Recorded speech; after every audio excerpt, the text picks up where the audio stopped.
long before the wheel turned or the plough carved its first furrow into the earth, before cities rose in stone and kings wore crowns, there was the blade.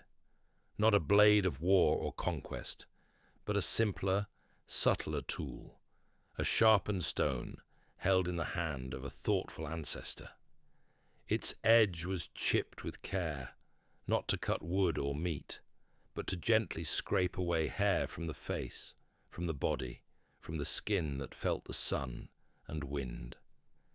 It is in this primitive gesture that the story of shaving begins, not as vanity, but as ritual, not as fashion, but as something closer to survival, identity, or perhaps even reverence.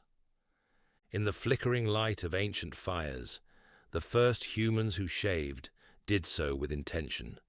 They were not removed from the world. They were part of it, living by its rhythms, dying by its dangers. They hunted and gathered, raised children in caves of limestone and granite, and etched stories into walls, not with ink, but with ochre and ash. And still, amid these primordial lives, they paused to scrape hair from their bodies. The tools were rudimentary, flakes of obsidian, jagged shells, or shards of flint. Yet the marks they made were deliberate. They removed hair not just for comfort, but perhaps to signal change, to mark mourning or readiness, to feel clean or to feel different.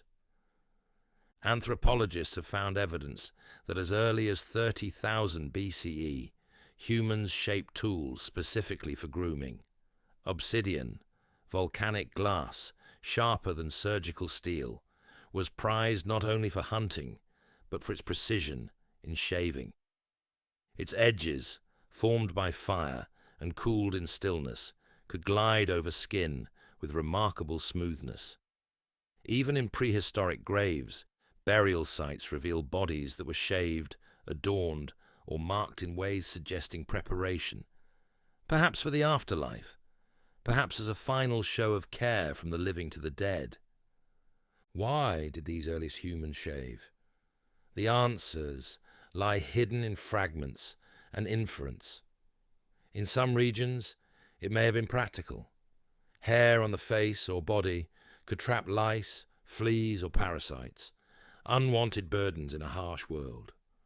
Removing it could reduce the risk of infection or make wounds easier to clean. In hot climates, shaving may have helped with cooling. In hunting groups, a smooth face might have reduced scent, aiding in stealth. But these explanations, while logical, don't tell the whole story. There was something else at work, something sacred, symbolic, or personal. The removal of hair could have denoted maturity or readiness for marriage. In others, it may have marked grief, defeat, or a return to humility. The act of shaving required stillness, tools, skill, and the trust of another hand. It created a moment of human connection in a life otherwise shaped by survival. To shave another person was to approach them with sharpness and care, a quiet and vulnerable intimacy. As humans spread across continents, from the savannas of Africa to the plains of Asia and the dense forests of Europe, so too did their grooming customs evolve.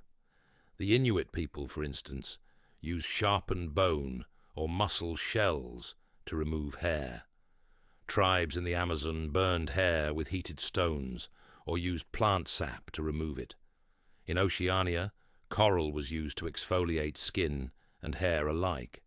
In Australia, Aboriginal peoples used flint to shave both heads and beards as part of initiation rituals. These tools and techniques were as diverse as the environments they lived in, yet the underlying impulse to change the face, to mark the self, was universal. When agriculture emerged and humans began to settle, the relationship to the body shifted again. With more stable food sources came leisure, structure, and hierarchy. In early Neolithic societies, leaders began to distinguish themselves not only by wealth or land, but by appearance. Personal grooming evolved into a visual language of authority. Clean-shaven faces began to symbolize control, discipline, and a separation from the wildness of the natural world. The smoother the skin, the higher the station. In Çatalhöyük, one of the world's first known proto-cities in modern-day Turkey, clay figurines and wall murals suggest that bodily presentation was important, possibly even spiritual. While there is no direct depiction of shaving, the absence of facial hair in certain images may hint at grooming practices already in place. The invention of metallurgy in the late Neolithic period further revolutionized grooming. As copper and later bronze became accessible, tools could be shaped with far greater precision. Razors, tweezers, and mirrors emerged, not just in function, but in form. Some were etched with designs, their craftsmanship suggesting that grooming was not a private act of necessity, but a public expression of self. With bronze came status. The more ornate the razor, the more it revealed about its owner. Among the elites of early Mesopotamian city-states, bronze razors were often buried alongside the dead, symbolic of both grooming in life and readiness in the afterlife. It's in this era that the barbers of history first step into the light, though they may have been priests, family members, or specialists without formal titles. These were the people who carried blades with reverence, who understood the skin's topography like farmers knew the soil. They did not just remove hair, they tended to the person. In some cultures, the very act of shaving was performed during moments of transformation. In early Indo-European tribes, warriors might shave before battle, cleansing the face in blood and sweat to come. Young men might have their beards cut for the first time to signal passage into manhood. These rites were not merely functional, they were theatrical, ceremonial, and deeply rooted in belief. By the time early dynasties rose along the Nile, shaving had become entwined with cleanliness, health, and religion. In ancient Egypt, grooming reached a level of sophistication unmatched in much of the world. The dry, hot climate encouraged hair removal for both hygiene and comfort. Egyptian men and women shaved their heads, bodies, and faces regularly, often daily. For them, body hair was not only undesirable, it was unclean. Barbers held positions of respect in both urban and temple life. Priests shaved their entire bodies, from scalp to toe, as part of their ritual purity. A single strand of hair could disqualify them from temple duties.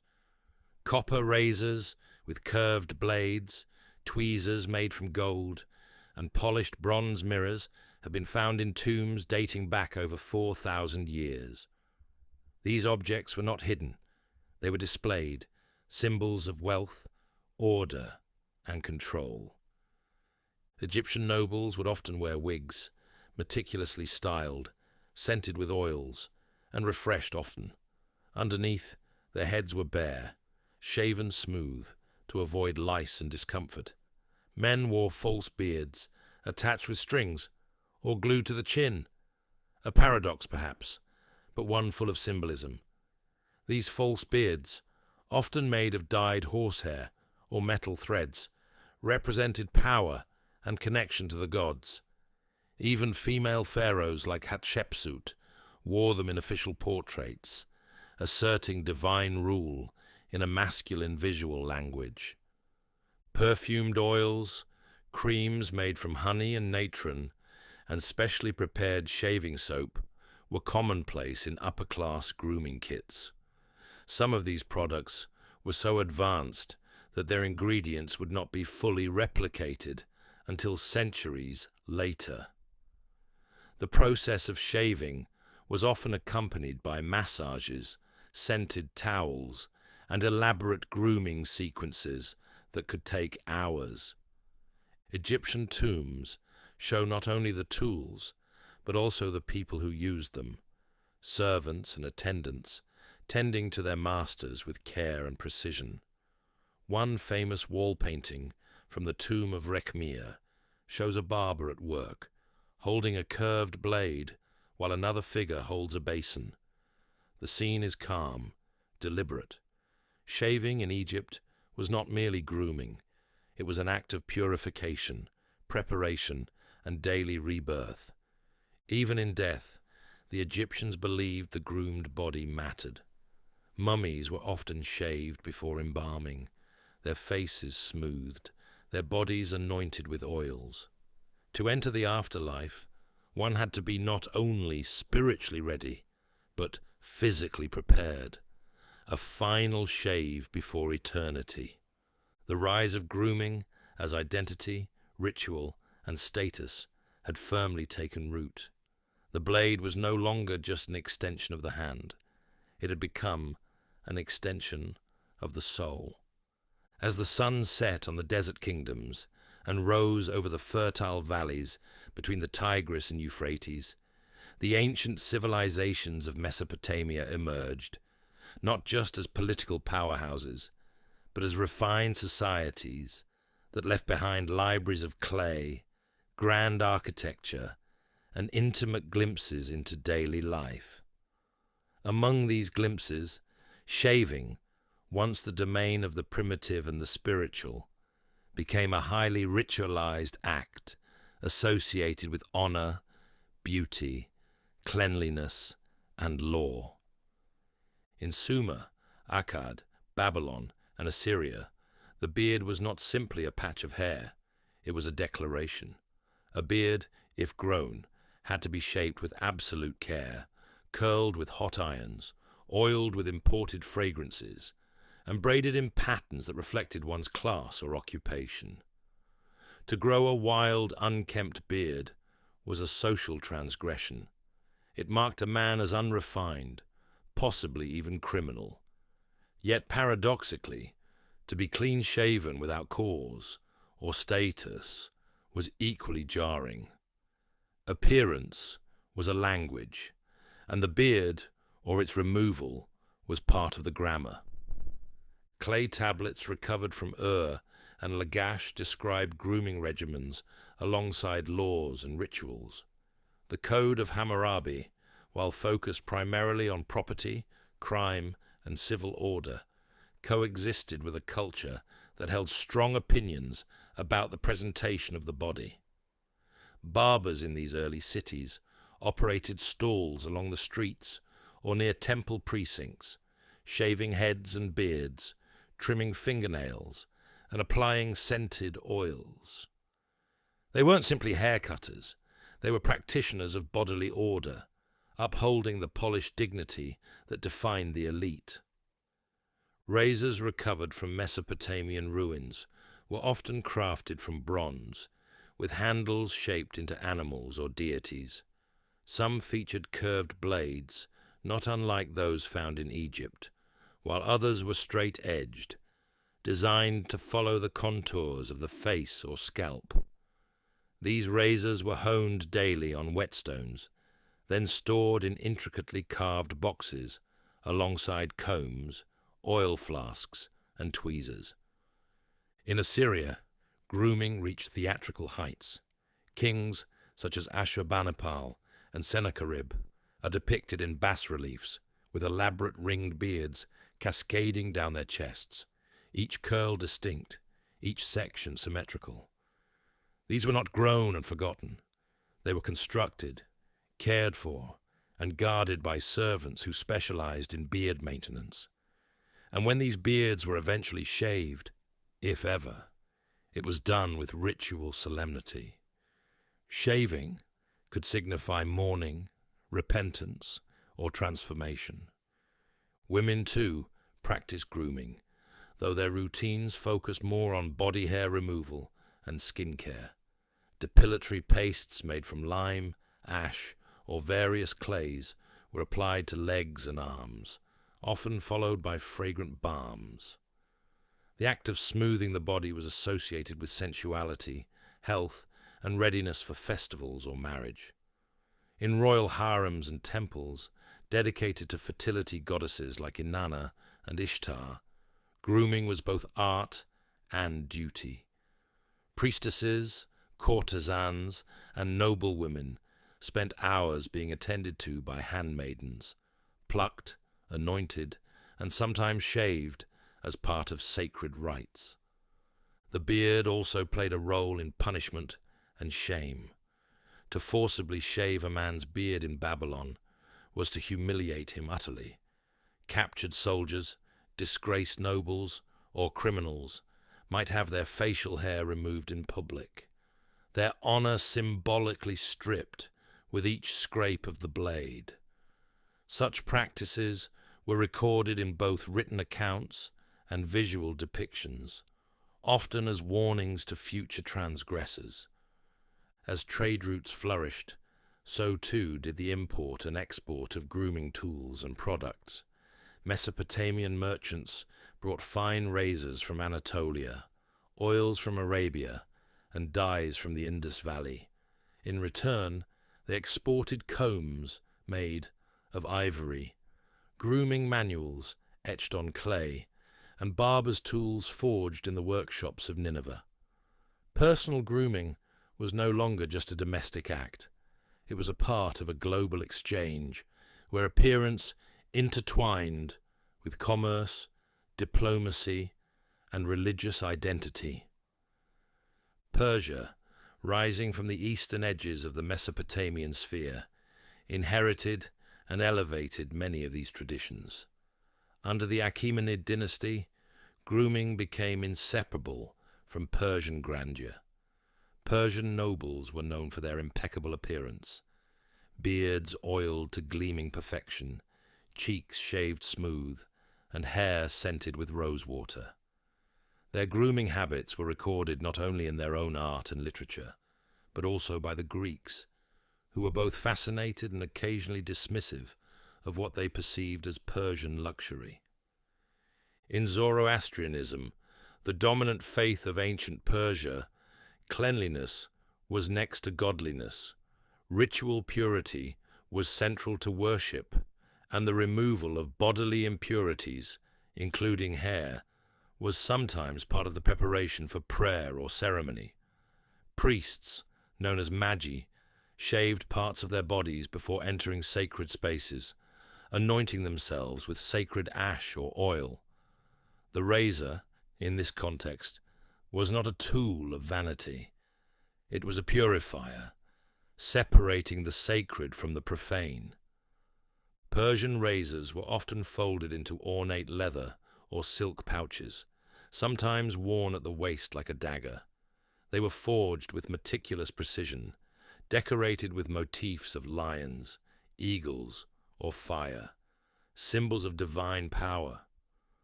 To own a well-crafted razor was a sign of refinement, and to gift one was an expression of deep respect. In royal courts, shaving was ceremonial. Before an official event, a nobleman might spend hours preparing, his beard trimmed by a specialist, his scalp treated with henna or saffron, and his skin cleansed with spice soap. The mirror, often made of polished silver or bronze, would be held by an attendant while the grooming was done, an intimate ritual of transformation from private man to public figure. In battle, Persian warriors often shaved portions of their heads or faces as part of their martial identity. Some left a symbolic patch of hair or a single curl at the temple, tied with a thread. It was a declaration. I belong to this clan, this house, this cause. Shaving here was not merely preparation. It was code, carried on the face for all to read. As the centuries turned and empires rose and fell, the relationship between shaving and identity deepened. Grooming became a way of writing one's story without words. To shave was to choose a shape, a presentation, a mask, or a revelation. It was a way of saying, "This is who I am. This is what I believe. This is where I stand." Even today, the echoes of these ancient customs remain.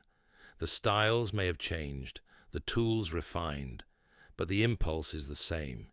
Each morning, across the world, millions of people stand before mirrors and reach for razors, scissors, or creams. They lean in, pause, and begin the same ancient gesture, the soft scrape, the silent intention, the transformation of face and self.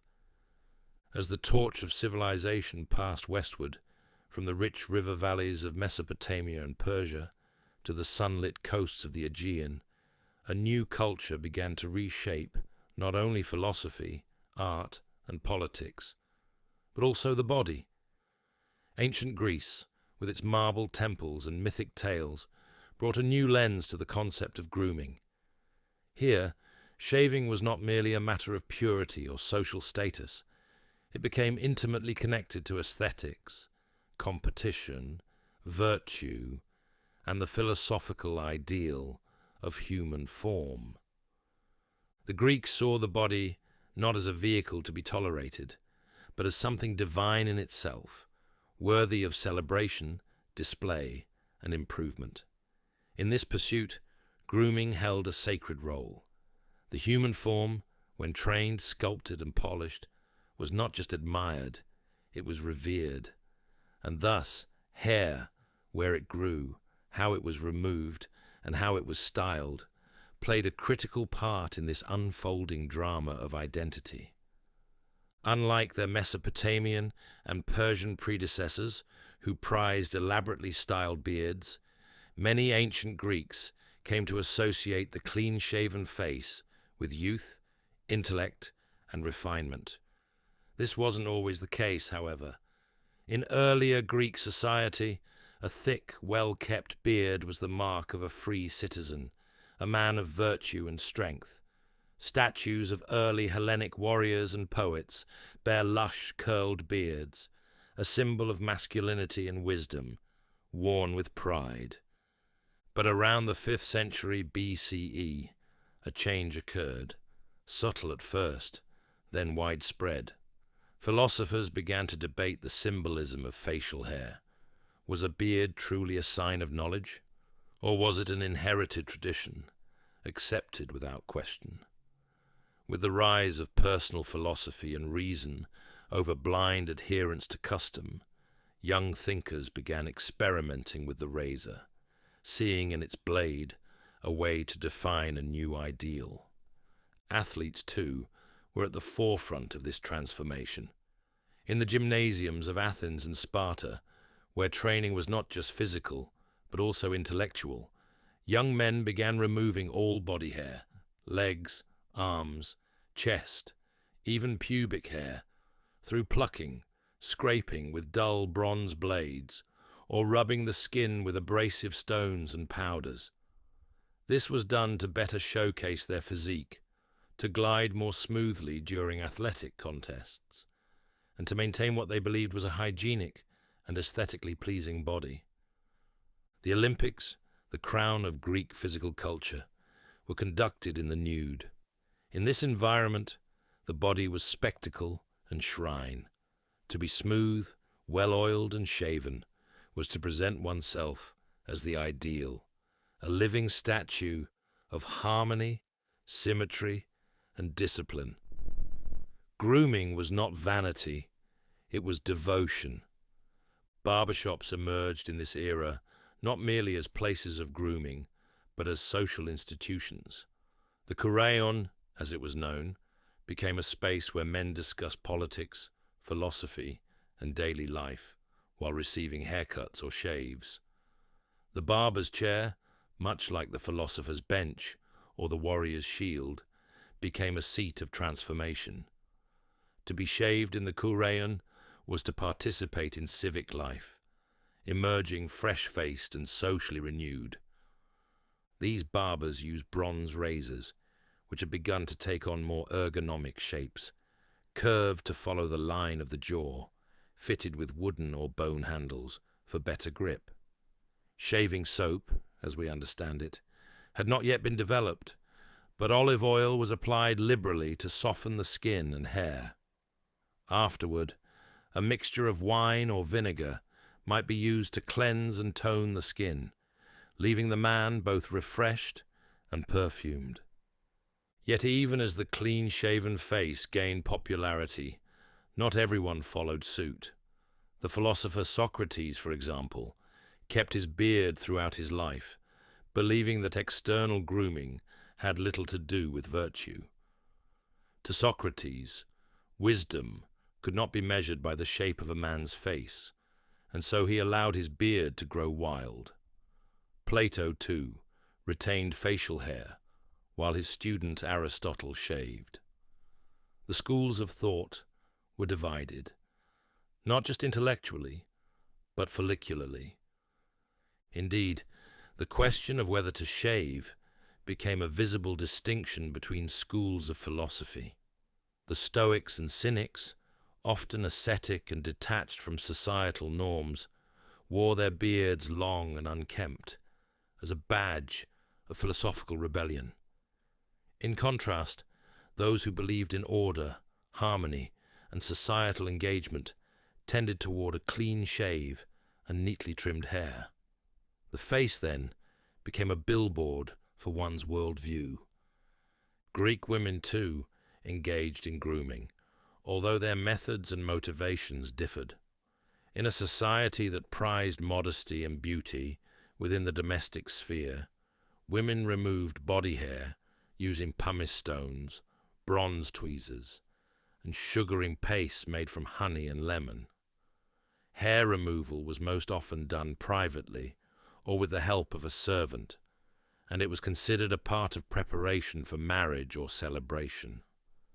Female statues from the classical period often depict smooth limbs and hairless forms, an artistic standard that may have reflected grooming practices, or at least the idealization of such.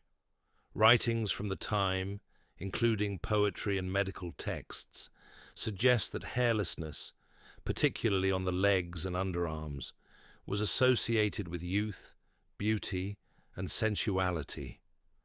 In some city-states, like Sparta, grooming took on a more militarized function. Spartan boys, trained from childhood for war, were encouraged to keep their hair short and their faces bare. Discipline was paramount, and grooming reflected this ethos. Shaving was done with utilitarian tools and in silence, often enforced by their elders. A well-shaven Spartan was a focused Spartan, devoid of vanity, but orderly in appearance. Yet in other regions, particularly the Ionian and Aegean islands, men retained their beards as cultural identity markers, linking them to lineage, pride, and wisdom. Beards were curled and oiled with scented resins, combed daily and dyed to conceal grey.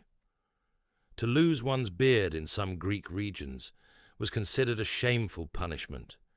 In fact, shaving as a penalty, a practice also used in Mesopotamia, was employed to publicly mark those who had betrayed trust or failed in duty. Despite these variations, the Greek world gave rise to an unprecedented level of grooming discourse. The earliest grooming manuals appeared, written by physicians like Hippocrates, who offered advice on how to prevent ingrown hairs, maintain scalp health, and address facial blemishes. Recipes for hair removal salves and exfoliating scrubs were passed down from apothecary to apprentice. Perhaps most intriguing was the Greek belief in grooming as a moral act. Cleanliness, symmetry, moderation, these weren't just aesthetic ideals, they were ethical ones. To groom oneself properly was to reflect one's inner discipline and clarity of thought.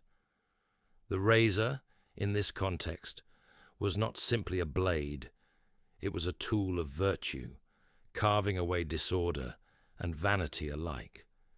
And so, in the marble halls of Athens, beneath the colonnades of Corinth, and among the wind-swept stadiums of Olympia, the practice of shaving matured. It became a ritual of citizenship, of philosophy, of excellence. The Greek legacy would endure, not just in language, architecture, and thought, but in the very way we approach our reflections each morning. The clean-shaven face, the oiled skin, the careful trimming of hair, these habits echo still, carrying with them whispers of Plato, Pericles, and the boys who once raced beneath the olive trees, shining in the sun. As the last embers of the Greek world dimmed and the eagle of Rome rose over the Mediterranean, the act of shaving passed into a new epoch, one of order, expansion, and engineering precision. In the Roman world, appearance was politics. The razor was no longer simply a tool of personal grooming. It became a civic instrument, carving the difference between the civilized and the barbarian, between the patrician and the plebeian, between boyhood and manhood. The Roman attitude toward shaving was shaped in no small part by their admiration for the Greeks. Roman elites borrowed much from Hellenic culture, art, philosophy, even architectural proportions. Yet, in typical Roman fashion, they took these ideals and refined them into systems. Where the Greeks debated the virtues of shaving, the Romans implemented it into law, ritual, and social rank. Shaving became an institution. The public barber, or tonsor, was a fixture in every Roman city. These shops were more than grooming parlors. They were public theaters of social engagement. A man visiting the tonsor would not simply receive a haircut or a shave. He would catch up on politics, spread gossip, debate philosophy, and sometimes even arrange business transactions. Barbershops were frequently located near baths or along the main avenues, and their presence became synonymous with urban life. Tonsors were expected to be highly skilled, with iron razors sharpened daily on whetstones and polished with oil. They navigated the curves of the face with precision. A careless nick could ruin one's day or one's reputation. Customers would recline on marble benches or wooden stools, and before the shave began, warm water mixed with soap root or animal fat would be applied to the face. Though shaving creams as we know them today didn't exist, the Romans used oils and fine pastes to soften hair and soothe skin. They applied astringents afterward, vinegar or wine steeped with herbs, to prevent infection or irritation. To be shaved clean each day was a mark of self-discipline. The unshaven face was acceptable only in mourning or among philosophers who wished to communicate detachment from the world. Soldiers, particularly those in the legions, were required to maintain short hair and often clean-shaven faces, both for hygiene in the field and for uniformity. A beard in the ranks was often seen as disorderly or defiant. The first shave of a Roman boy was an especially important event. When a young man came of age, typically around 15 or 16, he underwent a rite of passage called the depositio barbae. Surrounded by family and often accompanied by a small religious ceremony, his first beard was shaved and carefully preserved. Sometimes the clippings were placed in a box made of gold or ivory and dedicated to a household god. For noble families, it was common to dedicate this first beard to Jupiter himself, leaving it at the temple of Capitoline Jupiter in Rome as an offering. It was not merely grooming, it was rebirth. Julius Caesar, a master of public image, was famously fastidious about his appearance. According to the historian Suetonius, Caesar was particularly concerned about his receding hairline and took great pains to cover it. His clean-shaven face, oiled skin, and careful grooming were part of his political persona. He set trends among the patricians, and barbers across Rome saw an increase in demand as citizens sought to imitate the look of the man who had conquered Gaul and crossed the Rubicon. Augustus, his adopted heir and the first emperor, also upheld the image of the well-groomed Roman. In the public imagination, to be clean-shaven was to be Roman, civilized, rational, and orderly. Beards became associated with the provinces and with foreigners, Celts, Germans, Parthians, all of whom the Romans depicted in their art with long, wild hair and unkempt beards. A smooth face, by contrast, was Romanitas incarnate. However, even within the empire, styles shifted. By the 2nd century AD, during the reign of Hadrian, beards returned to imperial fashion. Hadrian, a well-travelled and philosophically inclined emperor, wore a full beard, a break from recent tradition. Some say it was to hide facial scars. Others argue it was part of his admiration for Greek intellectuals, many of whom wore beards. Whatever the reason, his influence was profound. Sculptures of emperors and nobles soon showed them with beards carefully shaped and groomed. The beard was reborn not as barbaric, but as philosophical, wise, and worldly. Still, even then, grooming remained vital. Bearded or not, a Roman man was expected to maintain his appearance. Facial hair had to be neat, symmetrical, and oiled. Razors continued to play a role, not for full shaves in these periods of beard fashion, but for trimming and outlining. Barbers began specializing in beard shaping, using small knives and curved shears to create the perfect line along the cheek or neck. For the wealthy, shaving became part of the morning routine, handled by personal slaves known as ornatrices or tonsores domestici. These attendants were trained specifically in grooming and beauty practices. They would warm the water, strop the razor, apply the oil, and shave with quiet focus. Their role extended beyond function. They were the keepers of their master's image, and a nick or an uneven line could bring reprimand or worse. Women in Rome also engaged in shaving and depilation, though their routines were often conducted privately. The ideal Roman woman, as described by poets and artists, had smooth skin, particularly on the legs, arms, and underarms.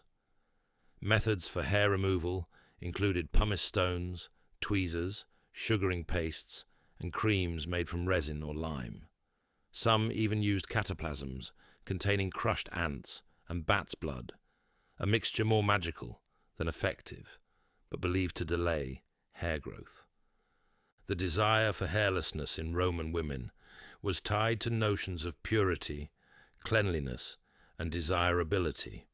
In the Roman baths, where women gathered to socialize and soak, grooming was often part of the experience.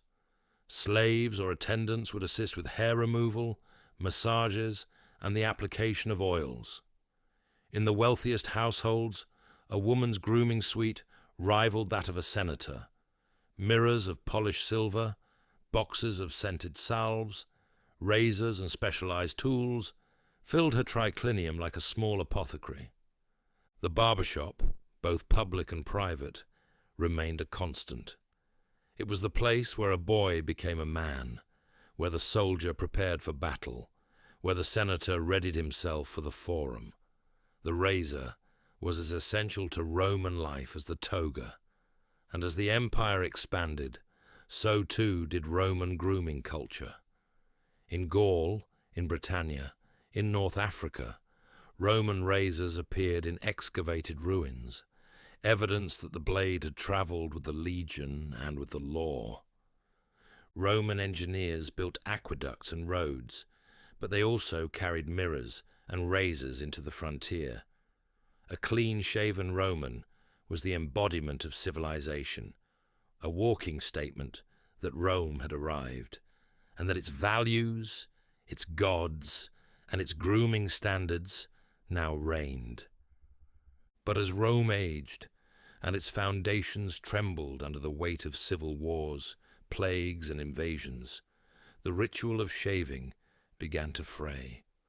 With the fall of the Western Roman Empire in the 5th century, barbershops closed, razors dulled, and grooming returned, for a time, to the private and the irregular. Yet the Roman legacy endured. Even centuries later, the clean-shaven face would be resurrected by monks, knights, scholars, and kings, each echoing, whether they knew it or not, the smooth-cheeked silhouette of Rome. Shaving, like empire, had become an enduring inheritance. With the fall of Rome, Europe slipped into a time of turbulence and transformation. Cities shrank, roads crumbled, and the carefully honed rituals of the Roman barbershop faded into memory. The clean-shaven face, once the mark of citizenship and discipline, gave way to a new aesthetic, the untamed beard, worn not out of fashion, but often out of necessity. In the centuries that followed, the early medieval period, often called the Dark Ages, shaving became less a daily practice and more a cultural statement, shaped by religion, war, survival, and the shifting sands of power. In this age of kings and monasteries, where literacy was rare and the flame of civilization flickered uncertainly, grooming reflected the condition of society itself. The tools of grooming, fine razors, mirrors, scented oils, became rarities, available only to the wealthiest lords or ecclesiastical elites. Yet even in this time of scarcity, the act of shaving did not vanish. It evolved. Among the Germanic tribes that swept through the old Roman territories, Franks, Goths, Vandals, Saxons, the beard was a sign of manhood and virility. Warriors took pride in their facial hair, braiding it, oiling it, and allowing it to grow freely. Long, thick beards were worn into battle as a display of strength and heritage. A warrior's beard was part of his identity, as much as his sword or his shield. Cutting it was seen as dishonorable, sometimes even punishable by law. In certain tribal customs, to cut off another man's beard was an act of supreme insult, warranting a duel or blood revenge. And yet, in contrast to the bearded warriors, the Christian monks of Europe began to reintroduce the razor, though not for reasons of style. For them, shaving was a symbol of humility, of separation from worldly vanities. Monastic orders, particularly those following the rule of Saint Benedict, required the shaving of the crown of the head, the tonsure. This bare patch, circular and often surrounded by a ring of hair, marked the monk as one who had turned away from pride and possession. Some orders required full facial shaving as well, seeing hair as a symbol of carnal pride. The razor, in this context, was spiritual, an ascetic blade, removing not only hair, but ego. Monks often shaved each other as part of weekly rituals. The act was quiet, meditative, and performed in shared silence. A dull blade could make the experience painful, yet to complain was to betray a lack of devotion.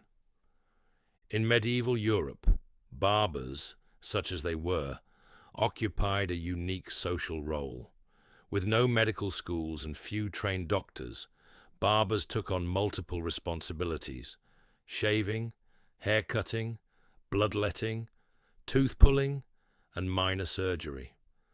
They were known as barber surgeons, and their shops bore the now familiar red and white striped pole, symbolizing blood and bandages.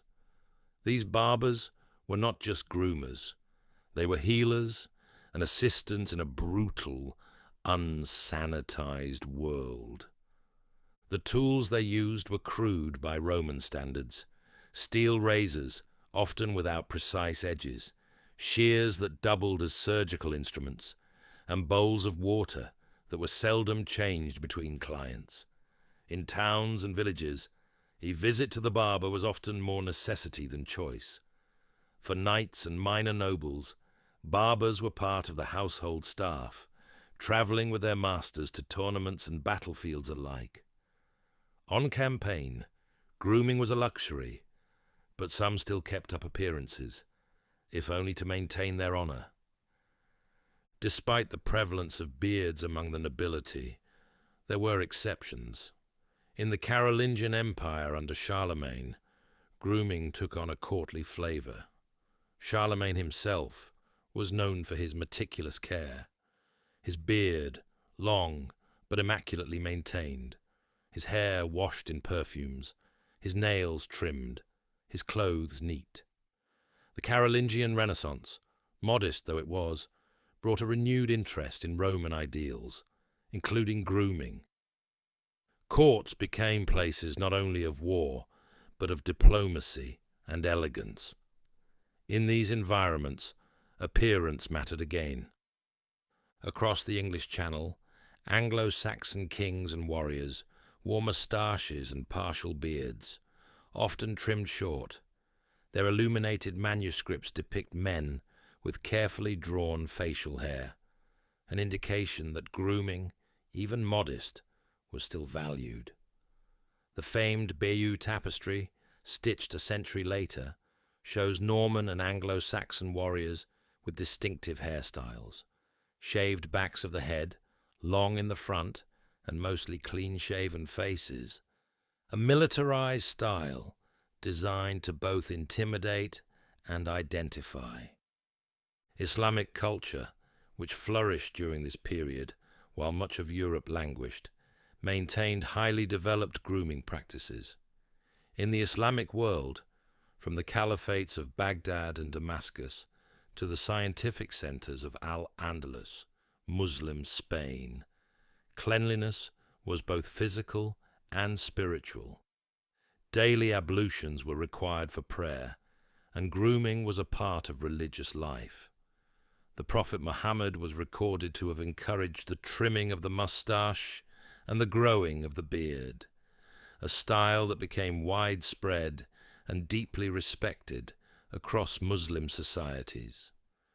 Razors made of steel, tweezers, scented oils, and even detailed grooming manuals circulated throughout the Islamic world, many of them based on Greco-Roman texts, preserved and translated into Arabic. In Baghdad's House of Wisdom, scholars not only studied astronomy and medicine, but also debated hygiene and bodily care. Barber surgeons in Islamic cities had access to better tools and training than many of their European counterparts. Their techniques would eventually find their way back into Europe through cultural contact and conquest.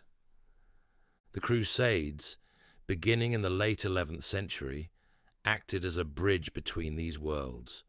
Christian knights, often bearded and rugged, came into contact with Muslim armies who maintained high standards of grooming. These encounters weren't merely military, they were cultural. Crusaders returned home not only with spices and silks, but also with perfumes, soaps, and new shaving methods. The barbers of Venice, Marseille, and London began to adopt practices learned from their counterparts in Acre and Antioch. By the 13th and 14th centuries, grooming began to shift once more. As cities grew, trade resumed, and wealth concentrated in courts and guilds, the appearance of the body again became a public concern. Shaving was no longer the purview of monks or battlefield barbers alone. Merchants, scribes, and craftsmen sought out regular shaves and trims. Bathhouses, once condemned by the church as decadent, reopened across Europe. In places like Paris, Florence, and Prague, grooming returned as a mark of civic pride. And yet, as the Black Death swept across Europe in the mid-14th century, grooming habits once again faltered. Fear of disease led many to abandon shaving, fearing that cuts in the skin might let in bad air or plague. Beards grew long, wild, and matted. Images from the time show gaunt, bearded faces, testaments to both grief and neglect. But after the plague receded, a rebirth began. In the closing chapters of the medieval world, the dawn of the Renaissance, a renewed interest in classical beauty, hygiene, and symmetry brought shaving back into the heart of personal identity. The blade, long dulled by centuries of war and austerity, was once again sharpened, not merely for survival, but for elegance. In the centuries to come, it would gleam in the hands of kings and philosophers, duelists and dandies alike. With the bells of Florence tolling at dawn and the sun breaking across the painted domes of Venice, Europe stepped out of shadow and into the gilded light of the Renaissance. It was a time of rediscovery, a cultural rebirth that reached into every corner of human life. Art, science, architecture, music, and even the human body. And in this reawakening, the act of shaving underwent its own transformation. Once again, the razor became not only a tool of grooming, but of distinction, refinement, and deliberate self-presentation. Where the medieval beard had often been a symbol of endurance, mourning, or rugged virtue, the Renaissance brought back the idea of the cultivated face, shaped and styled like sculpture, guided by the ideals of symmetry, order, and beauty. In the courts of Italy, grooming reached a new elegance. The nobility, inspired by ancient Roman statuary and guided by the writings of classical philosophers newly translated and studied, viewed the human body as a masterpiece in need of constant attention. Paintings from the 15th and 16th centuries show men with clean-shaven cheeks, subtle moustaches, or small, perfectly trimmed beards, known as Van Dyck styles, named later for the Flemish painter who popularized them. These facial hair choices were not left to chance. They were shaped to frame the mouth just so, to accentuate a strong jawline or bring proportion to the face. Every line of hair, every smooth surface, was part of an intentional aesthetic. For women, the pressure to maintain a hairless ideal grew stronger, particularly among the nobility. A smooth white forehead was considered a mark of high birth and intellect. In some regions, women plucked their hairlines to extend their brows upward, creating an elongated visage that mirrored classical statuary. Body hair was removed through painful depilatory pastes made from lime and arsenic, or by sugaring methods imported from the East. Tweezers, pumice stones, and rough linen cloths were used to maintain the skin's clarity. Pale skin and smooth limbs were no longer just beautiful, they were political. They marked a woman as wealthy enough to avoid outdoor labor and refined enough to keep her body disciplined. Barbers regained their prominence in this era, particularly in the growing urban centers of Europe. Their shops became clean, professional, and highly frequented. A gentleman would visit his barber not only for a shave or haircut, but for a gossip session, political update, or flirtatious chat. These barbers often doubled as surgeons, as they had in the Middle Ages, but the shaving services now bore the flair of artistry. They honed their blades on leather strops, warmed water over small fires, and applied lather made from soap and animal fat with new inventions. The shaving brush, developed in France and increasingly popular among the aristocracy. In Venice, Milan, and Naples, barbering rose to such popularity that guilds were formed. Apprentices studied under master barbers for years, learning how to read a face's contours, how to hold a razor at the correct angle, how to stop bleeding quickly if a mistake was made. Barbers kept their razors sharp and their reputations sharper. A skilled barber could command the loyalty of a duke or cardinal. A careless one could lose his livelihood with a single slip. The tools of the trade also became more refined. Steel production had improved dramatically by the late Renaissance, and razors were now crafted with stronger, thinner blades that could be resharpened repeatedly. Handles were made from ivory, bone, or fine hardwoods. Shaving kits became common among the upper classes, often housed in elaborate leather or velvet cases that included scissors, tweezers, combs, and perfume bottles. These kits were prized possessions, handed down from father to son as both heirlooms and instruments of tradition. At the same time, new hygiene practices spread throughout Europe. Bathhouses had re-emerged in cities, though they never reached the heights of popularity seen in the Islamic world. Nonetheless, shaving became closely tied to cleanliness and bodily care. Physicians began advocating for regular washing and shaving to remove what they still called impurities, which were believed to clog the pores and allow disease to enter.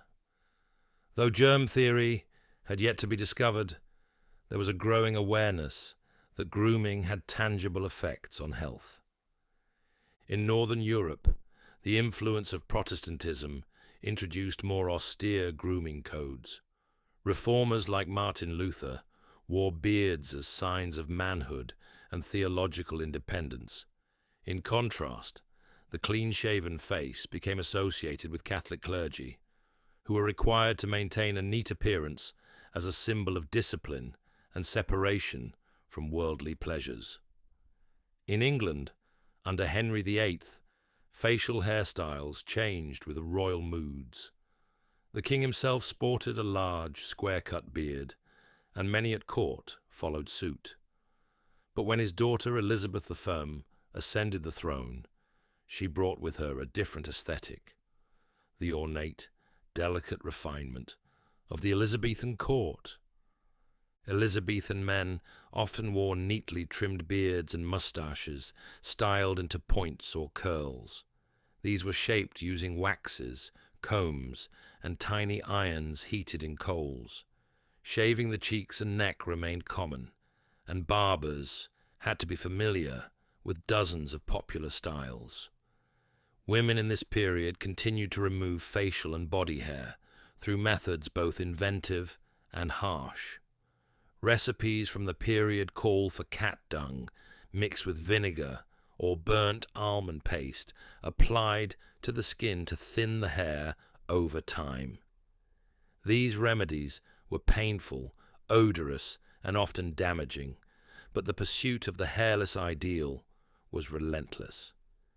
Perhaps nowhere was the intersection of grooming and art more apparent than in the studios of Renaissance painters.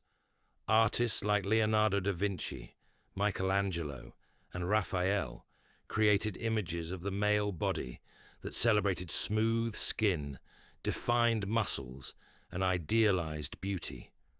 Their subjects, mythological figures, saints, and even Christ himself, were nearly always beardless or clean-shaven, their faces sculpted in the image of classical perfection.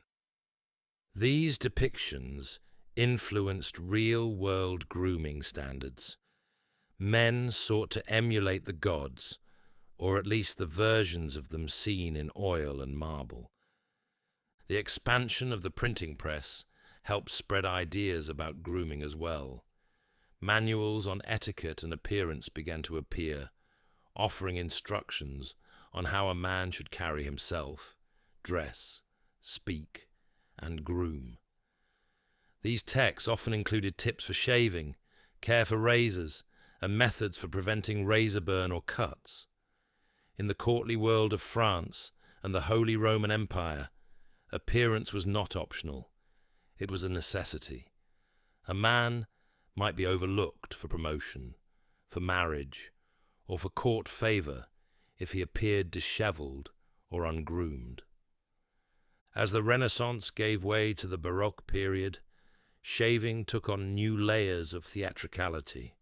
Wigs became fashionable across European courts, and with them came the return of clean-shaven faces, which allowed the elaborate powdered periwigs to stand out. The shaving of the face, and often the head, was necessary to ensure a proper fit.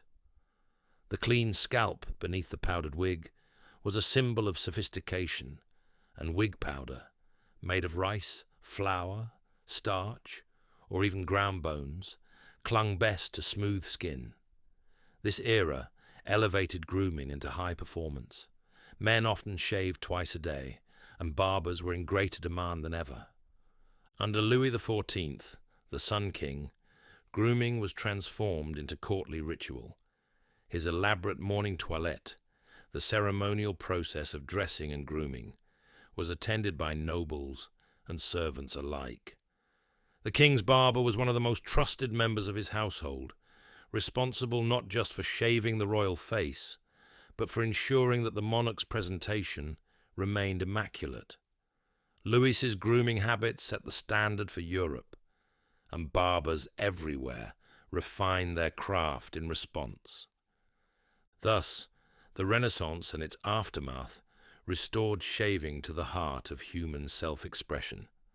The razor became once more a daily instrument of transformation, not in the name of survival, but in pursuit of beauty, dignity, and power. In this age of light and learning, the human face was not just seen, it was sculpted, and every stroke of the blade was a signature of civilization. As the world stepped out of the richly adorned shadows of the Renaissance and into the gleaming salons of the Enlightenment, shaving continued its metamorphosis, becoming not just a matter of art or ritual, but a reflection of intellect, order, and societal evolution. This was an age that believed in progress, in perfectibility, in symmetry, both in architecture and in man. And so the grooming of the body became, in many ways, a mirror to the grooming of the mind. The 17th and 18th centuries, often referred to as the Age of Reason or the Age of Wigs and Whiskers, were paradoxical in their grooming standards. It was a time of extreme stylization and control, where personal appearance was managed with military precision, yet performed with theatrical flair. The beard, once the emblem of wisdom or warriorhood, was almost entirely absent among the European elite. In its place rose the clean-shaven face, smooth, powdered, and often framed beneath a towering curled wig. These wigs, often made from horsehair, goat hair, or human hair, became essential fashion statements, particularly among the upper classes and court officials. Their size and complexity varied with rank, fashion, and geography. Some featured long cascading curls, others were tightly rolled into rows of spiraling locks. But regardless of style, one fact remained constant. The natural hair beneath had to be shaved. A smooth scalp ensured the wig could be affixed properly, whether by pins, glue, or simple pressure. This necessity led to a new kind of shaving regimen, one that went beyond the chin and cheek, reaching now the crown. Wig makers and barbers found their professions intertwining more than ever. A nobleman might wake each morning to be attended by a team, one to shave his face, another to powder his wig, another to apply pomade or perfume. A full grooming ritual could take an hour or more. First, the head would be shaved using a freshly stropped straight razor, with warm water poured gently over the scalp to open pores. Shaving soaps, now made with refined tallow, clay, and botanical extracts, were whipped into rich lather with badger hair brushes and applied in circular motions. The razor would be passed in slow, practiced strokes. Any nicks were sealed with alum sticks or tinctures of myrrh and spirit of wine. Then came the dusting. Powder, usually made from rice flour or starch, was puffed onto the face and head with padded cloths, sometimes scented with lavender or orris root. The wig would be placed and adjusted, its curls brushed and set, then powdered again. The final result was not simply a presentable man, it was a statement of elegance, wealth, and learned refinement. In many ways, grooming had become a form of visual rhetoric, a language through which a man expressed his social standing, his aesthetic values, and his alignment with the ideals of reason and civility. For those who could not afford such daily attention, barbers remained essential public figures. Barbershops were vibrant centers of urban life. The red and white striped pole stood proudly outside, a legacy of the medieval barber-surgeon days. Inside, wooden chairs with leather straps lined the walls. Mirrors, rare and costly, reflected rows of clients waiting for their turn. The tools of the trade had become more specialized. Straight razors with fine edges, leather strops, honing stones, copper basins for water, brushes, scissors, and bottles of tonics. Barbers often advertised their ability not just to shave and trim, but to cure headaches, pull teeth, and bleed customers of excess humors. They read the faces of their clients as physicians might read a pulse. A dull complexion, perhaps a shave, followed by a rosemary oil rub, a sallow tone, time for bloodletting or a lemon rinse. The barber was not merely a stylist, he was a steward of bodily equilibrium. Across the Channel in Britain, shaving took on political undertones. The court of Charles II, heavily influenced by French fashions, embraced the powdered wig and clean face. But by the time of the Enlightenment, British gentlemen began to seek a more understated elegance. The dandy emerged, a man of taste, intelligence, and immaculate grooming. Dandies eschewed excessive ornamentation in favor of tailored suits, polished shoes, and the perfect shave. George Beau Brummel, perhaps the most famous dandy in history, made the daily shave a non-negotiable part of his routine. He believed in bathing daily, shaving every morning, and applying subtle cologne, habits that were revolutionary at the time. His influence spread quickly. By the early 1800s, British men of the upper and rising middle classes were shaving regularly, emulating Brummel's understated sophistication. In France, grooming was elevated to ceremonial heights under Louis XV and his court. The king's lever, his official waking ceremony, was attended by nobles and servants alike.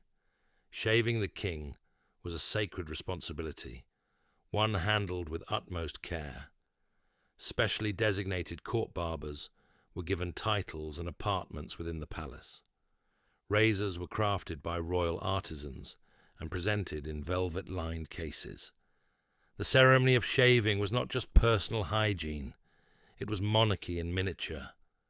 Women's grooming continued to follow the ideal of smoothness and delicacy. The removal of body hair remained a deeply ingrained expectation, among the noble classes, though it was still rarely spoken of openly. In boudoirs, filled with lace and perfume, women used depilatory creams and sugaring techniques, aided by servants and attendants. Recipes for hair removal included everything from vinegar and arsenic to quicklime and egg whites. These concoctions were dangerous and often painful, but they remained popular for centuries. Wigs became fashionable for women as well, though often smaller and more adorned with decoration, feathers, jewels, even tiny ships or bird cages for those at the height of extravagance. These wigs also required the natural hair to be shaved or tightly plaited beneath, reinforcing the idea that shaving was no longer simply about grooming. It was about making space for the artificial, the perfected, the socially acceptable. The Enlightenment's obsession with reason, order, and improvement found a home in the barbershop.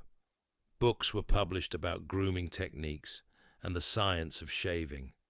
Gentlemen read treatises on hair growth, skin condition, and the virtues of particular razors.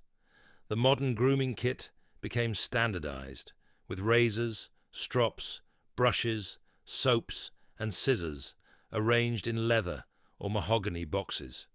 Some of these were so ornate they were gifted between monarchs and dignitaries. The Industrial Revolution, just beginning to smoulder in the late 1700s, would soon bring mass production to the world of grooming. But even before this era of machinery, shaving had become more widespread than ever before.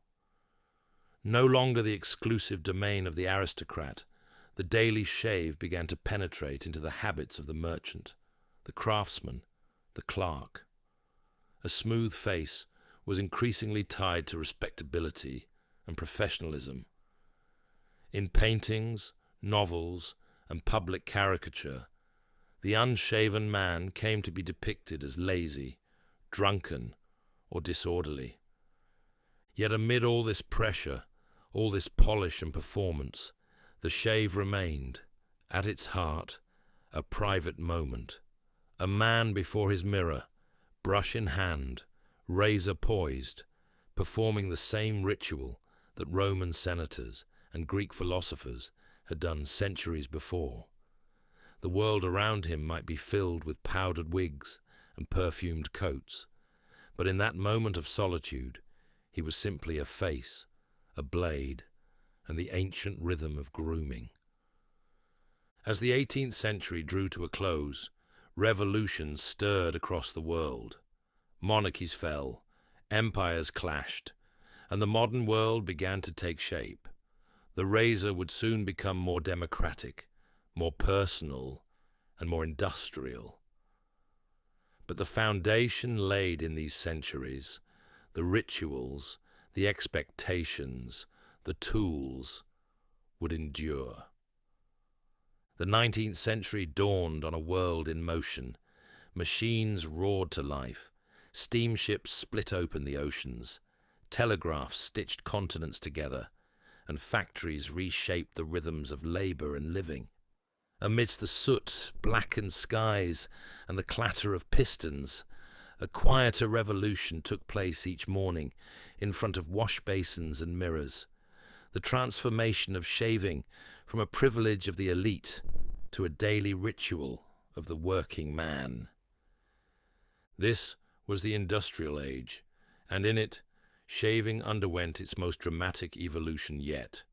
The tools, once forged by hand and passed down through generations, were now being mass-produced by factories from Sheffield to Solingen. Steel became stronger, cheaper, and more precisely cut. Blades were no longer the irregular and often dangerous edges of the past. With the help of precision engineering, razors became smoother, thinner, and easier to sharpen. The straight razor, the cutthroat, as it came to be called, reigned supreme.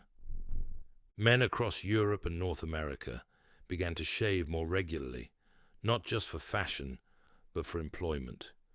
In a world increasingly governed by schedules, punctuality, and professionalism, appearance mattered more than ever. A clean-shaven face was seen as the hallmark of discipline and civility.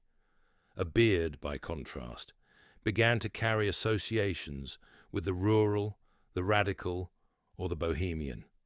Employers, particularly in banking, law, government, and retail, came to expect their workers to be well groomed. A scruffy beard might be taken as a sign of laziness, instability, or rebellion. Yet despite growing expectations, shaving was still a demanding process. A proper shave required time, skill, and the right equipment. The morning routine began with hot water, often boiled over a stove or fetched from a pump. A brush, typically made from badger or boar hair, was used to whip lather from a cake of soap, then spread across the face. The razor had to be freshly stropped, passed repeatedly along a strip of leather until it gleamed. Then came the slow, careful strokes down the face, cheek to jaw, lip to neck. It was a process that demanded attention. A distracted hand meant blood. Barbershops flourished in this era, especially in the booming cities of the West. These were not only places of grooming, they were social hubs, full of laughter, argument, and camaraderie.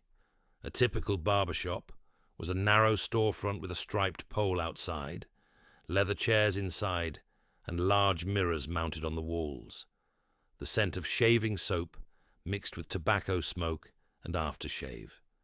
Here, men could have their faces shaved with expert hands, their shoes shined, their mustaches waxed, and their gossip updated. A shave at the barber's was not just maintenance, it was ritual. Some went daily, others visited every Saturday like clockwork, timing their grooming with paydays and church.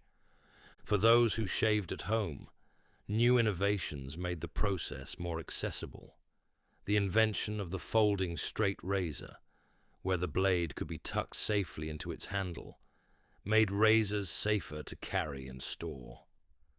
Brands like Wade and Butcher in England and Thierry Sard in France became renowned for their blades, which were sometimes etched with designs or monograms.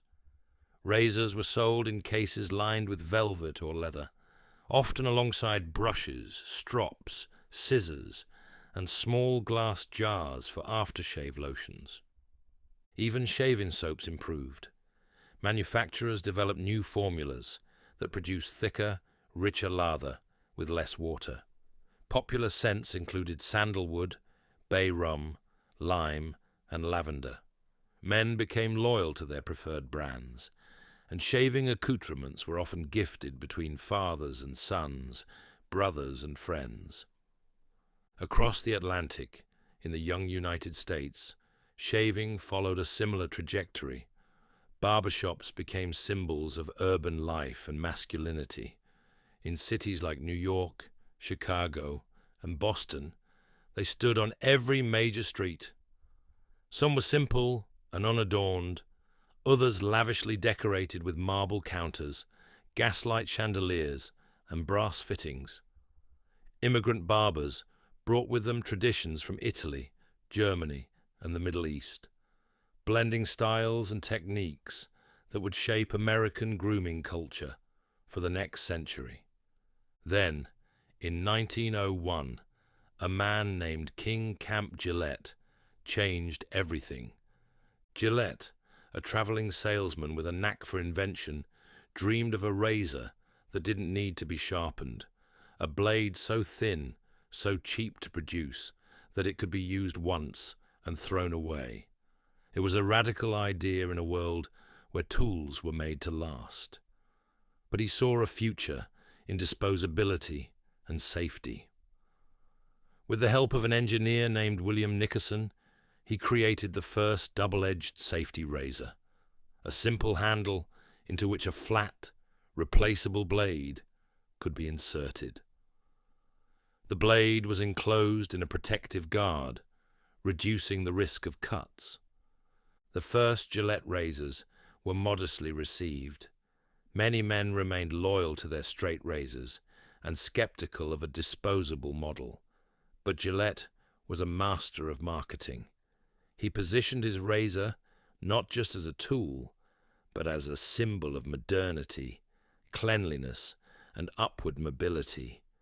He advertised in newspapers, magazines, and on billboards. He even gave away free razors with the purchase of blades, ensuring that once a man tried it, he would need to keep buying replacements.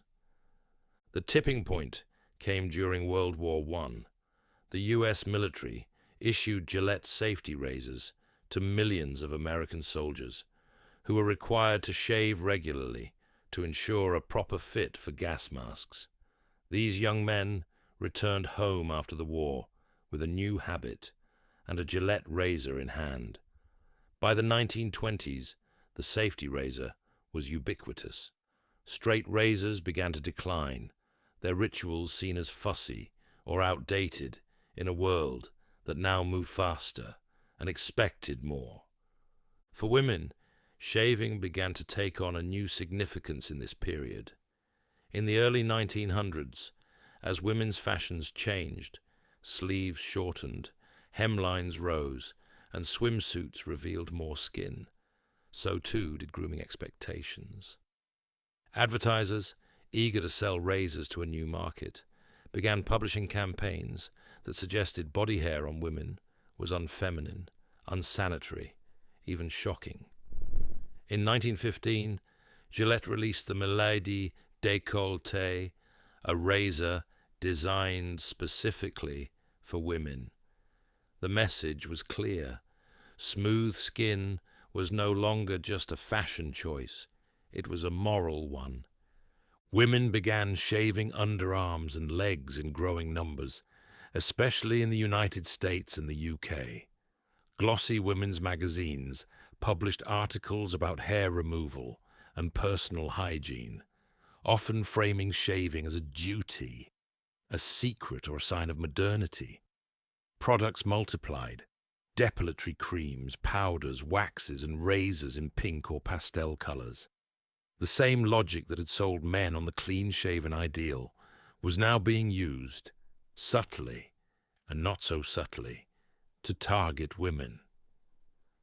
By the 1930s, shaving had become one of the most consistent and routine rituals in the Western world.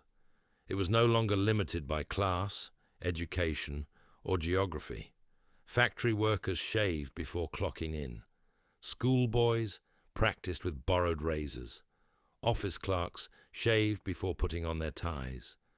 Movie stars appeared on screen with flawless skin, further reinforcing the image of the clean face as heroic, romantic, respectable. The invention of electric razors added yet another layer to the shaving landscape.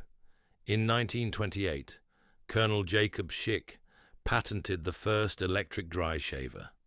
Unlike traditional razors, it required no water, soap, or blade replacement. It was fast, convenient, and modern, a gadget for the new man. While it took some time to gain popularity, by the 1950s, electric razors had carved out a significant share of the market.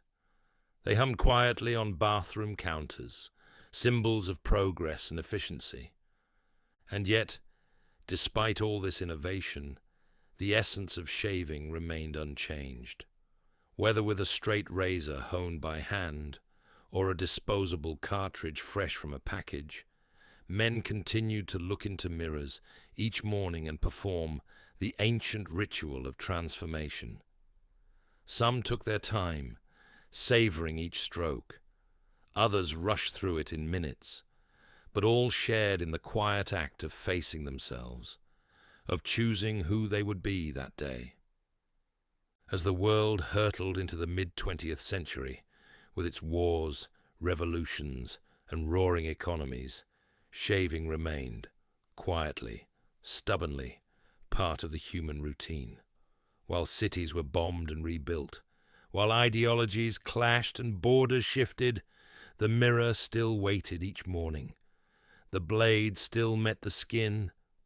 But in these decades of global transformation, the act of shaving, once governed by tradition and practicality, began to reflect something more elusive: identity. World War II reshaped every corner of daily life, and shaving was no exception. In militaries across the globe, grooming was mandatory. For American, British, and Allied soldiers, shaving wasn't merely about cleanliness. It was about discipline, conformity, and readiness. A clean-shaven soldier could properly wear a gas mask. A bearded one could not. Every recruit learned to shave efficiently, often with government-issued safety razors and army-supplied blades. Morning shaving became part of the drill, a ritual of uniformity and control amid the chaos of war. Millions of men returned home from the front lines with the habit deeply ingrained. They brought with them their razors, their routines, and a powerful cultural association. To be clean-shaven was to be strong, capable, and modern. In the booming post-war economies of the 1950s, shaving became a cornerstone of masculine identity.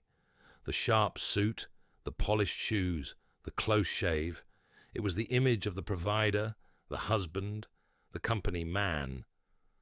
Advertisements flooded magazines and billboards with idealized images of freshly shaven men smiling beside sparkling sinks. Razor brands competed fiercely for loyalty. Gillette, Schick, Remington, and later Wilkinson Sword. Each promised a smoother, safer, and more masculine shave. Television only strengthened these ideals. In American living rooms, men like Cary Grant, Gregory Peck, and Rock Hudson appeared on screen with flawless skin and smooth jaws. In Europe, stars such as Jean-Paul Belmondo and Marcello Mastroianni combined the elegance of a close shave with effortless charm. The message was subtle but consistent. A clean-shaven face meant you belonged.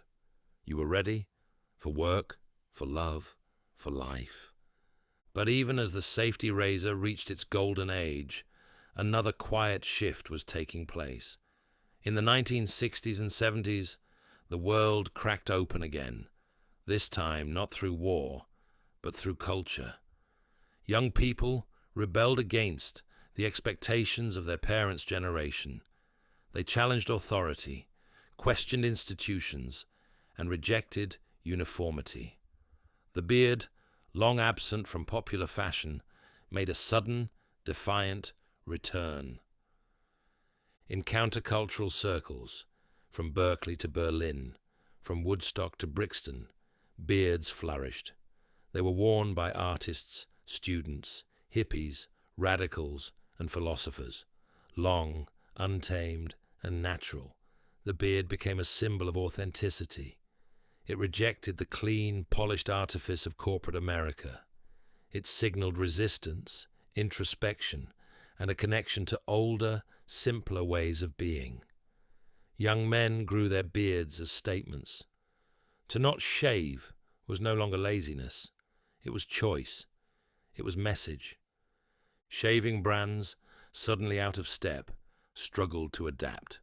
Their marketing campaigns, once rooted in family values and masculine professionalism, had to shift. Some doubled down, targeting real men who still shaved daily. Others tried to court the younger market with electric razors, portable trimmers, and trendier aesthetics.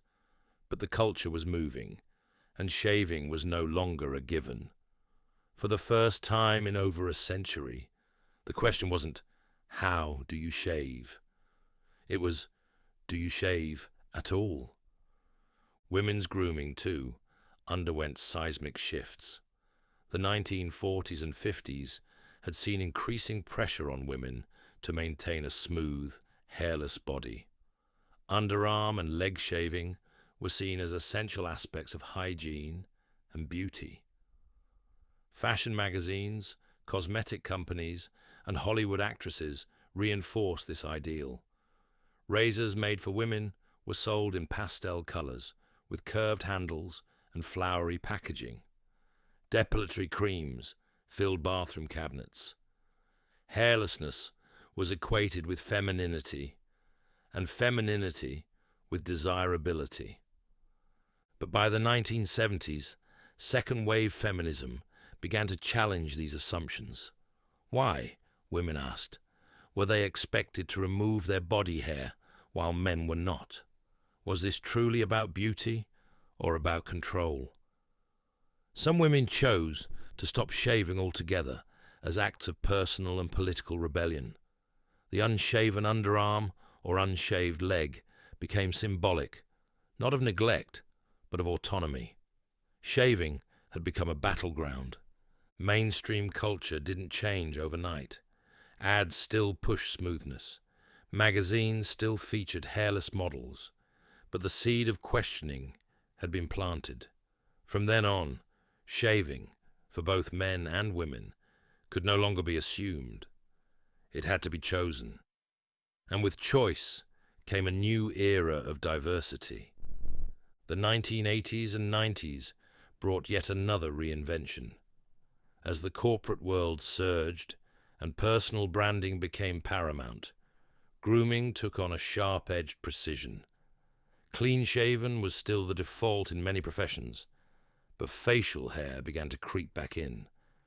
Trimmed beards, designer stubble, and sculpted goatees became acceptable in fashion, music, and even the workplace. The invention of the multi-blade cartridge razor, first with 2 blades, then 3, then more, ushered in a new phase of consumer convenience. Gillette's Mach 3, introduced in 1998, promised the closest shave ever and revolutionized the market. Razor handles became ergonomic. Strips were lubricated. Shaving became faster, more efficient, and more profitable. At the same time, grooming products exploded.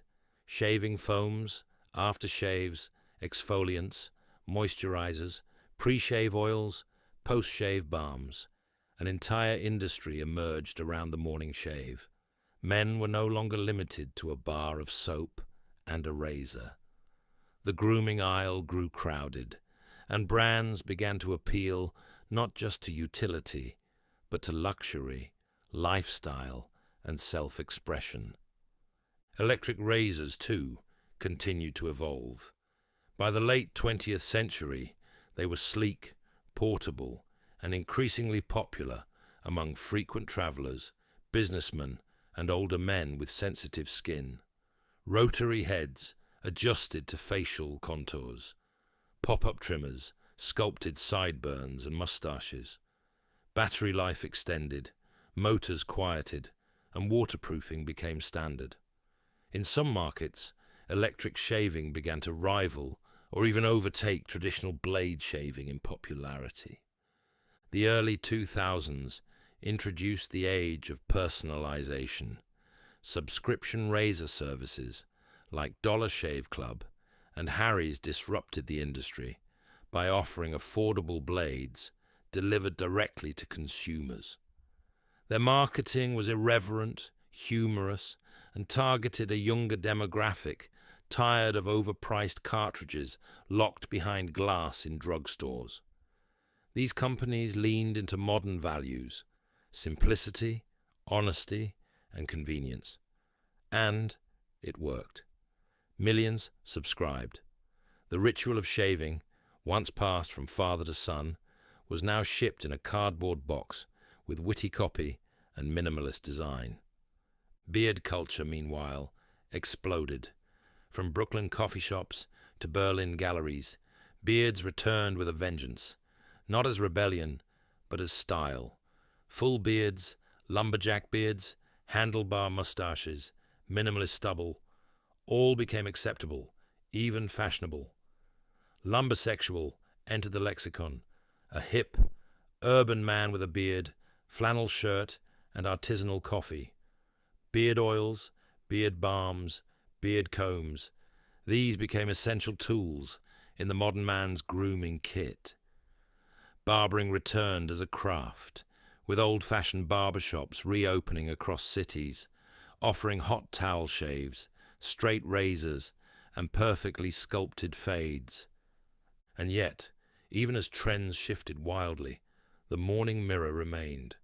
In front of it, people of every gender, every background, every style, continued to make the same small decision: to shave or not, to smooth the skin or let it grow, to perform an act as old as fire and language. Shaving had become more than habit. It had become a language, one spoken with razors, clippers, creams, and choices. It was no longer about following rules. It was about writing them. In the modern era, our era, the act of shaving exists in a kaleidoscope of meanings. It is no longer a singular routine defined by culture or class, but a diverse and dynamic practice shaped by technology, identity, environmental awareness, and deeply personal aesthetics. For some, shaving is a form of discipline. For others, rebellion. For many, it is both, a ritual and a decision made fresh each day in front of the mirror. The tools themselves have never been more advanced. Cartridge razors now boast 5, 6, even 7 blades. Some have built-in lubrication strips infused with aloe, vitamins, or cooling agents. The handles are ergonomic, balanced, designed with aerospace-grade materials. Disposable razors have become lighter and sleeker, while premium safety razors made of stainless steel and brass have made a triumphant return among enthusiasts who favor the precision and ritual of traditional shaving. Electric razors, too, have entered the digital age. The latest models use micro-vibrations, adaptive sensors, and pivoting heads that map the face in real time. Wet-dry capabilities allow for use in or out of the shower. Charging stations sanitize and lubricate the blades automatically. Some razors pair with mobile apps, offering shave tracking, skin condition analysis, and personalized grooming recommendations. The morning shave has become data-driven. At the same time, a counter-movement has gained traction, a return to the old ways, not out of nostalgia, but out of intentionality. Traditional wet shaving has resurged, especially among younger men seeking mindfulness, sustainability, and a break from the disposability of modern products. The safety razor, thought by some to be a relic, has become a prized possession again. It offers control, elegance, and significantly less environmental waste than cartridge razors.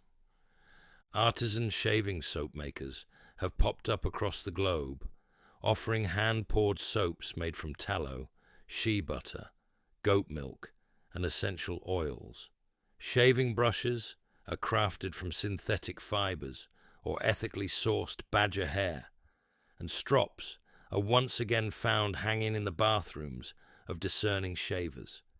Shaving forums and YouTube channels thrive, sharing techniques, reviews, and tutorials for the perfect lather, the ideal blade angle, the smoothest finish.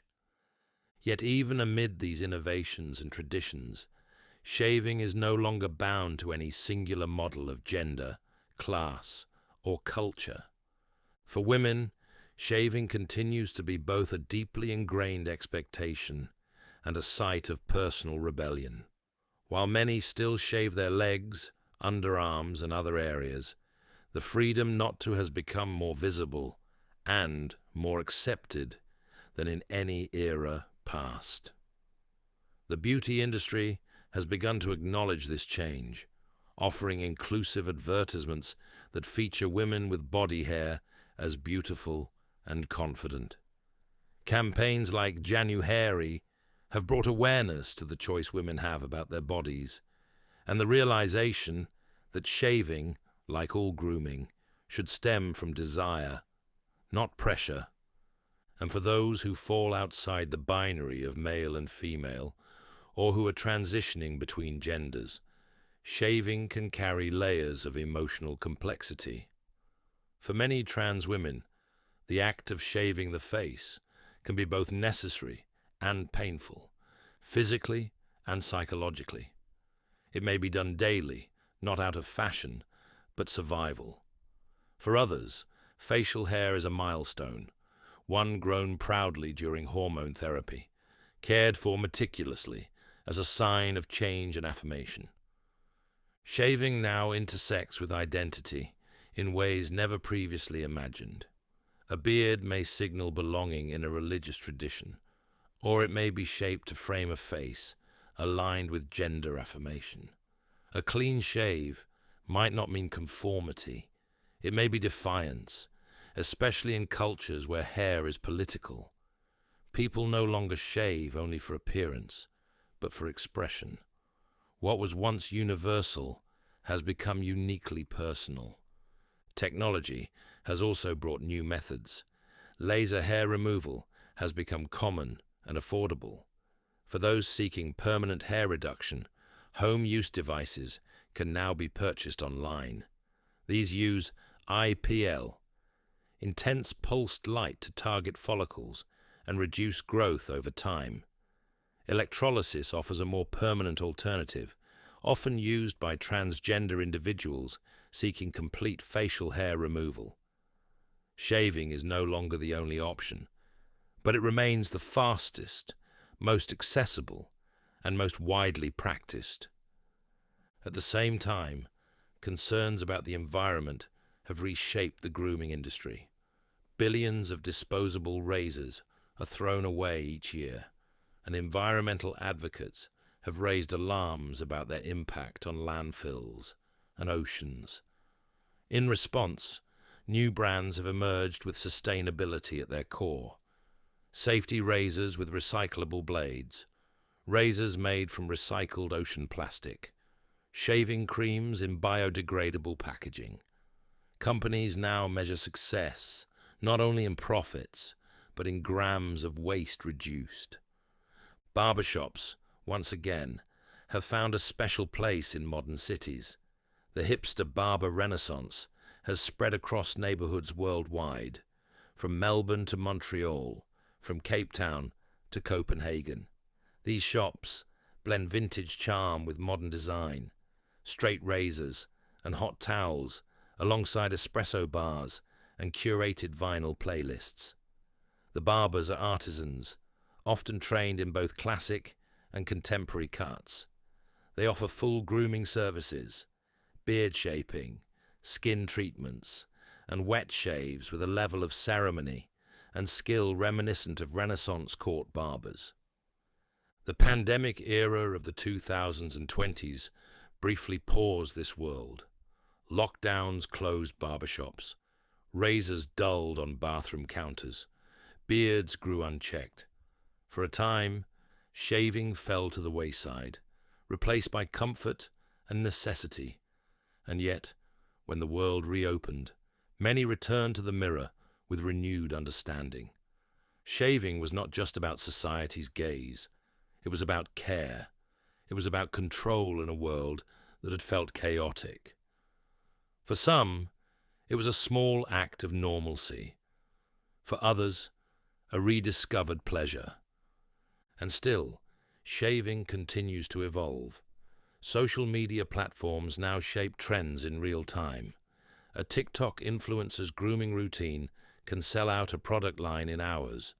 Tutorials on jawline shaving or beard fading rack up millions of views.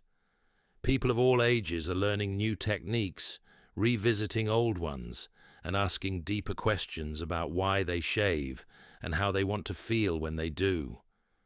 In all of this, the noise, the marketing, the change, shaving remains what it has always been, a quiet moment of intention, a blade against skin, a choice made in silence. Whether it is done for style, identity, tradition, or freedom, the act itself is unchanged. As it was for the obsidian-wielding hunter in the Paleolithic cave, as it was for the Egyptian priest, the Roman legionary, the Victorian gentleman, the suffragette, the samurai, the soldier, the student, the rebel, and the child shaving for the first time. It is a meeting with the self. Tomorrow and the day after, millions will wake up and reach for their razor. Some will shave with purpose, some with habit, some not at all. And in that decision, the story of humanity continues, smooth, rough, precise, unfinished.